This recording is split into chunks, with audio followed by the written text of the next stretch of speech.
Yeah, big update time guys, cause this version, I mean 6.4 is finally taking shape, and now we actually have confirmed information instead of random guesses. So hello my cuties, it's me your ARLECCHINO, and today we are breaking down GENSHIN IMPACT version 6.4. Banner lineup and reruns with Varka's full kit. And yes, whether this patch is worth pulling or skipping. So, grab your healthy snack and soda, let your ARLECCHINO guide you through this madness. Let's talk about the banners first, because I know that's what everyone is here for. According to reliable source Hakushin, version 6.4 will only introduce one new character, and that character is Varka. No Lowen, no surprise 4-star, no hidden Adeptus. Lowen is officially not coming in 6.4, so if you were saving thinking he might sneak in as a 4-star, you can stop worrying now. So yes, Varka is the only new face in this patch. Now let's talk reruns, because this is where things get interesting. The confirmed rerun pool for 6.4 includes flins, escoffier, and skirk. The order is still unknown, so we don't know who is Phase 1 or Phase 2 yet, but all three are locked in for this version. That already makes 6.4 a very dangerous patch for your Primogems, especially if you skipped any of these characters before. Flins returning makes a lot of sense, because Hoyoverse usually brings back strong DPS units before moving deeper into a region cycle. Escoffier is also due for her rerun, and Skirk has been missing long enough that players have been begging for her return. So, from a rerun perspective alone, 6.4 is stacked. Our Cutie Columbina and Inefa banners are live right now. This might be your best chance to get them.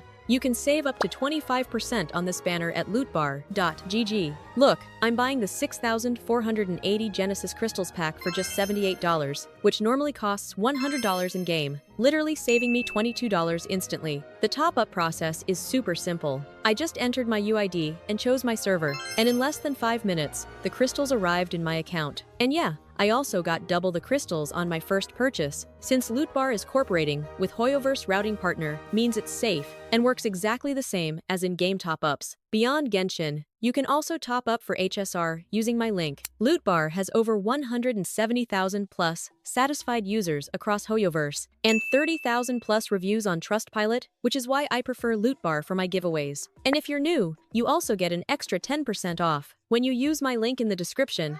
Now let's move on to the main star of the patch, Varka himself, because his kit is honestly one of the most unique designs Hoyoverse has ever cooked. Varka is a 5-star Anemo Claymore user, but forget everything you know about Anemo supports, because this man is not here to swirl and leave. Varka is a full-on hybrid DPS, who also acts as a team element driver. His entire playstyle revolves around taking your team's elements and turning them into raw damage through Anemo. Starting with his normal attacks, Varka uses dual claymores, which is already insane. He has up to a 5-hit combo, and when he enters his special mode, his attacks gain elemental damage based on your team composition. Pyro, Hydro, Electro, Cryo, whatever you bring, Varka absorbs that identity and starts dealing mixed elemental damage on top of Anemo. His elemental skill is where everything begins. When you tap his skill, he deals AoE Anemo damage and enters Stormward Charge mode for 12 seconds. During this state, his normal and charged attacks gain elemental damage based on party members. He cannot plunge. His skill transforms into a special Anemo attack called 4 Winds Ascension, and he can use his special charged attack Azure Devour without consuming stamina. This means non-stop pressure, non-stop damage, and extremely fast rotations. Holding the skill lets him jump further and reposition, which is more about mobility than damage, but it fits perfectly into aggressive gameplay. His elemental burst, Northwind Avatar, is a massive double slash that deals heavy Anemo damage. The first slash converts into Pyro, Hydro, Electro, or Cryo, depending on your team, which means his burst adapts to whatever composition you're running. This alone makes him flexible in ways we haven't seen before. Now his passives push him even further. His first passive increases both Anemo and elemental damage based on his ATK, and he gains massive damage multipliers if you run either 2 Anemo characters or 2 characters of the same element. His second passive rewards Swirl by giving him stacks that boost his Stormward Charge damage. His third passive reduces skill cooldown for every Mondstadt character in the team, though this doesn't work in Abyss. And his Hexurai passive reduces special skill cooldowns if you run 2 Hexurai characters. Constellations only make him more cracked. C1 gives extra skill usage and a big damage boost when switching modes. C2 adds extra Anemo hits. C4 gives team-wide Anemo and elemental damage bonus when Varka swirls. And C6 gives massive crit damage and lets him spam his special attacks. In simple words, Varka is an Anemo DPS, a team element driver, and a swirl scaling monster all in one. He is not a bigger wanderer, not a bigger Chaska. He's closer to an Anemo skirk in how aggressive and fast he plays. And story-wise, leaks suggest we'll see Varka fighting the Abyss directly, which is something battle junkies are going to love. That covers banners and Varka's kit. Now, let's talk about pulls, because this is where your wallet starts sweating. Now my cuties, let's talk about the most important thing for planning your pulls. In version 6.4, the Primogem count. Because knowing who is coming is one thing, but knowing whether you can actually afford them is another story. Version 6.4 will run from February 25 to April 8, and based on confirmed calculations, the total pull count is actually very solid, even without a new map. From one-time and limited content,